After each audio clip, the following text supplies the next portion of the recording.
Selamat malam para penikmat cookies kismis, kumpulan kisah-kisah misteri. Pada malam hari ini, kami akan membawakan cerita horor karya dari Restu Wiraatmaja dengan judul Ngunduh Jiwa. Selamat mendengarkan.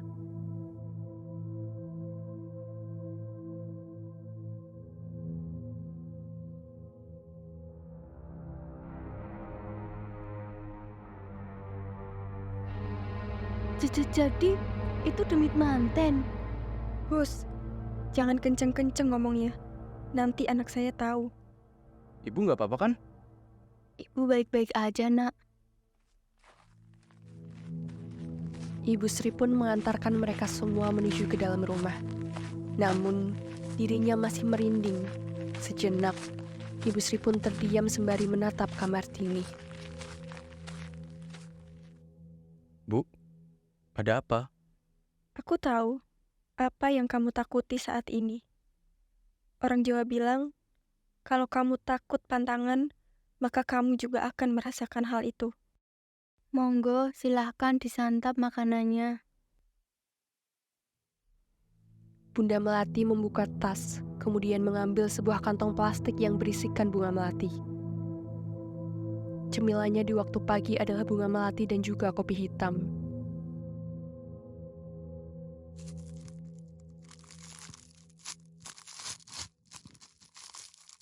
Kopi hitam ini seperti jantungku. Sedangkan bunga melati seperti darah yang mengalir ke tubuhku. Aku harus memakan dan meminum ini tiap pagi hari.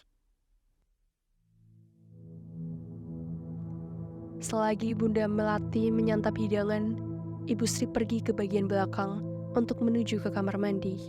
Akan tetapi, Bunda Melati secara tiba-tiba menyumpahi Ibu Sri dengan sumpah serapah yang mengerikan. Jika jiwamu tidak terikat, maka sukmamulah yang terjebak. Tidak sopan sekali dirimu, meninggalkan tamu yang sedang menyantap hidangan.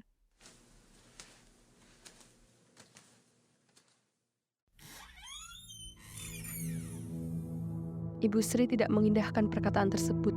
Ia tetap melanjutkan langkahnya menuju ke belakang rumah.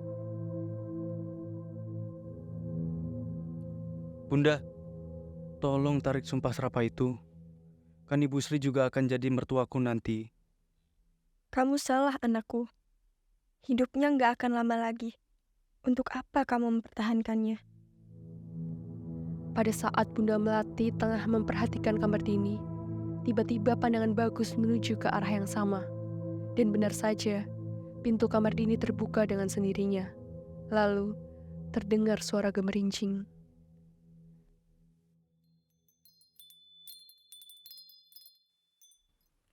Bunda, jangan bilang kalau ini... Kita nggak akan memiliki ikatan darah dengan siapapun, nak. Terlebih lagi dengan orang-orang yang berada di bawah kita. Warga desa di sini dan sekitarnya selamanya akan menjadi tumbal. Rahayu.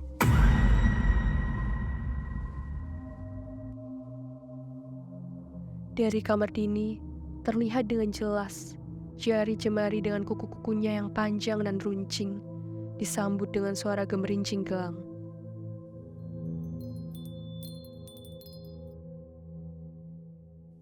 Kamu tambah cantik, Rahayu. Bu, Dia tidak percaya jika selama ini sosok Rahayulah yang sering meneror dan dijadikan alat serta wadah bagi demit manten. Sosok demit manten tersebut bergerak ke arah belakang. Berbeda dengan Bagus, dia justru bergerak maju dengan tujuan untuk menghalangi kehendak dari demit manten yang ingin mencelakai Ibu Sri. Namun, Bunda Melati melarangnya dengan cara mengancamnya dengan ancaman yang sangat keras. Sekarang, kamu boleh memilih siapa yang ingin kamu selamatkan kali ini. Bu, ini udah kelewat batas. Dini atau ibunya?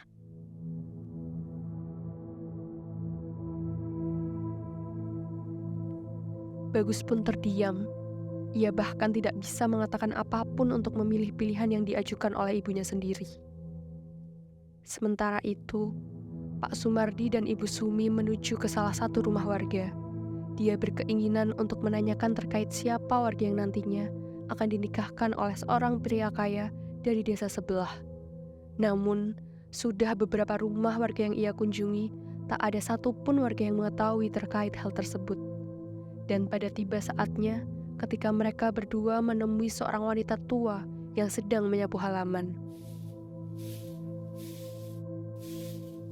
Wanita tua tersebut tampak cuek tatkala Pak Sumardi dan juga Ibu Sumi menanyakan terkait keberadaan wanita yang nantinya akan dinikahkan oleh seorang pria kaya raya dari desa Tojokromo. Permisi Mbah, kami ingin bertanya terkait seorang wanita yang kelak menjadi pengantin di desa ini. Apakah si Mbah mengetahuinya? Siapa namamu, Nak? Dari mana asal kalian berdua?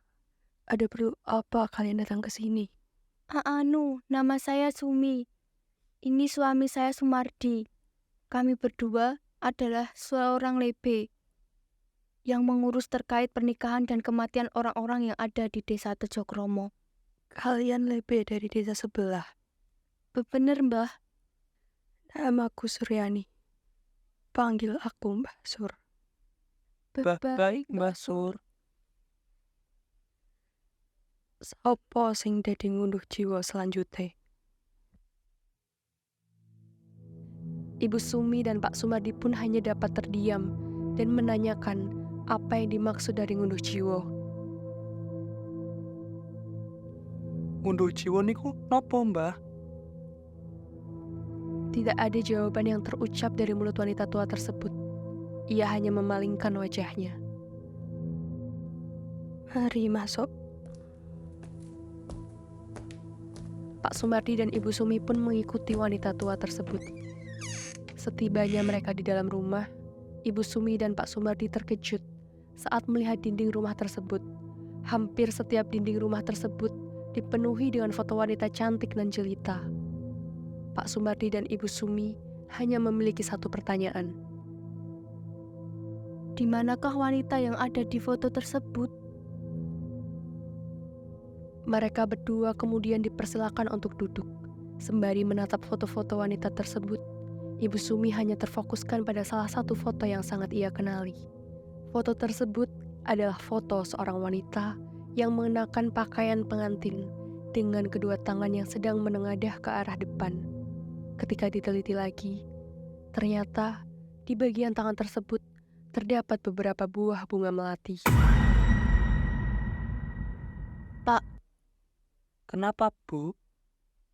wajah wanita ini mirip seperti sosok pengantin yang 1 tahun lalu menerorku. Maksud Ibu? Dia adalah wanita yang meminta tolong kepadaku. Dia wanita yang selama ini aku cari. Wanita itu. Dia seperti sosok pengantin yang kita temui. Dia adalah anakku. Memaksud Simba? Ibu Sumi memperhatikan gerak-gerik sewanita tua itu. Ia kemudian terduduk di sebuah kursi. Salah satu tangannya masuk ke dalam kantong baju. Bunga ini adalah lambang dari ketulusan. Ketulusan cinta seorang wanita yang bernama Rahayu. Dia adalah anak yang baik. Anak yang penuh dengan kesetiaan. Cintanya benar-benar sehalus sutra. Tapi sayang, dia harus menjadi korban dari perias pengantin itu. Ternyata, awal mula terjadinya ngunduh jiwa adalah saat di mana anak dari Mbah Sur yang bernama Rahayu didatangi oleh 4 orang asing yang bermaksud ingin menjadikan Rahayu sebagai calon menantunya. 2 dari keempat orang tersebut memiliki ikatan darah. Sedangkan sisanya bukanlah pasangan suami istri, melainkan sebuah pasangan yang hanya dijadikan sebagai wadah ritual. Aku tidak memahami penjelasan Mbah Sur. Mbah Sur boleh ceritakan dengan lebih jelas? Tepatnya saat dimana Rahayu akan dipersunting oleh salah seorang pria yang bahkan belum dikenalinya sama sekali. Rumah kami didatangi oleh 4 orang asing. 2 dari mereka mengaku sebagai pasangan, sedangkan sisanya adalah seorang ibu dan juga anak. Mereka meminta kepada aku untuk mengikhlaskan Rahayu agar bisa dipersunting oleh seorang pria yang bernama Bagus. Anakku diminta untuk memakan melati di tiap pagi dan menyisiri rambutnya secara terus-menerus. Sampai akhirnya, teror yang mengerikan pun terjadi saat itu juga. Rahayu selalu mengamuk-ngamuk di hari-hari menjelang pernikahannya. Dia hanya akan memakan bunga melati di setiap pagi, siang, dan menjelang tidur. Aku sendiri pernah mendapati demit pengantin itu hadir tepat di belakang tubuh Rahayu saat dia sedang menyisiri rambutnya. Bisa dibilang, sosok demit pengantin itu akan merasuki tubuh korbannya secara perlahan-lahan dengan media bunga melati yang diberikan oleh Bunda Melati kepada Bi Imah. Lalu diserahkan kepada calon tumbal. Sosok tersebut akan merasuki tubuhnya sampai hari pernikahan tiba. Bukan hanya itu, setelah akad nikah diucapkan, kesurupan massal pun terjadi. Namun anehnya, aku tidak terkena gangguan tersebut. Kami ingin bertanya, apakah pernikahan mereka sengaja ditutup-tutupi? Benar. Mereka menutupi itu semua. Mereka tidak ingin jika praktik ilmu hitamnya terbongkar. Karena itulah, orang yang mengetahui ini semua adalah orang-orang yang selamat dalam pernikahan itu berlangsung. Hanya orang-orang yang selamat? Maksudnya gimana, Mbah? Mereka yang mendatangi pesta pernikahan tersebut rata-rata akan hilang akalnya. Apakah kamu tahu kenapa di desa ini tidak ada yang tahu tentang pernikahan tersebut? Mereka semua tidak akan bisa menjawab akan hal itu. Karena saat tragedi berlangsung, akal mereka dihilangkan untuk sementara waktu. Jadi, ketika kesurupan itu berlangsung, gunanya adalah untuk Benar, untuk menghilangkan pikiran mereka agar tidak bisa membocorkan praktik pernikahan yang dilakukan oleh keluarga iblis tersebut. Aku ingin menunjukkan sesuatu kepada kalian berdua. apa itu, Mbah? Mbah Sur kemudian membuka kain yang menutupi lehernya. Ia kemudian membeberkan satu fakta terkait apa yang terjadi kepadanya selama teror demit manten itu berlangsung. Jika salah seorang keluarganya sudah mengetahui akan penyebab dari demit manten merasuki calon pengantin, maka demit manten tersebut akan berusaha penuh untuk membunuh orang tersebut. Ibu Sumi yang melihat itu hanya dapat terkejut. Dia benar-benar kaget melihat luka tersebut. Sembari meneteskan air mata, Mbah Sur pun menyampaikan permintaan terakhirnya kepada Ibu Sumi dan juga Pak Sumardi. Aku minta satu hal kepadamu, Nak. Tolong, hentikanlah praktik pernikahan ini. Selamatkanlah korban terakhir dan keluarganya. Karena sebentar lagi, bulan pernikahan akan tiba. Bagaimana kami menyelesaikannya, Mbah? Kalian harus membunuh inangnya. Bagus masih menunggu Ibu Sri yang sudah berada lama di bagian belakang rumah. Ia tidak mengetahui apa yang akan terjadi kepada calon mertuanya tersebut tatkala demit manten menuju ke arahnya.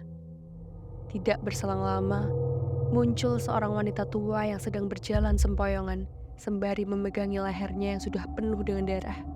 Di tangan kanannya sudah terpegang pisau dapur dengan darah yang berada di ujungnya.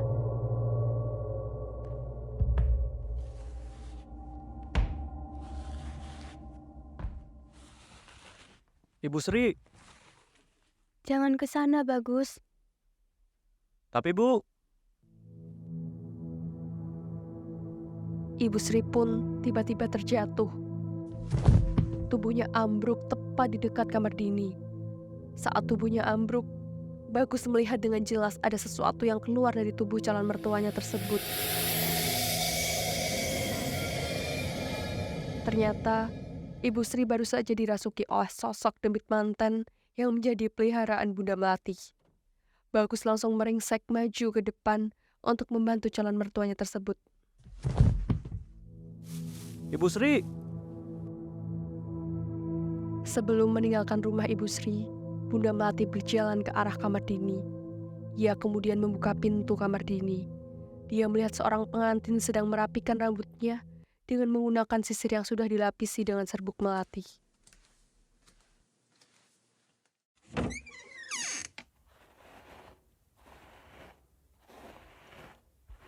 Tinggallah di sini lebih lama, sampai hari pernikahan tiba, Rahayu. Sebentar lagi, aku akan mendapatkan penggantimu. Mereka pun pergi meninggalkan Ibu Sri. Sembari berjalan ke arah mobil, Bunda Melati pun menaburkan melati ke sekitaran jalan. Suatu saat, melati-melati ini akan berubah warna menjadi merah merona. Layaknya darah, seperti orang yang terikat, akan terperangkap.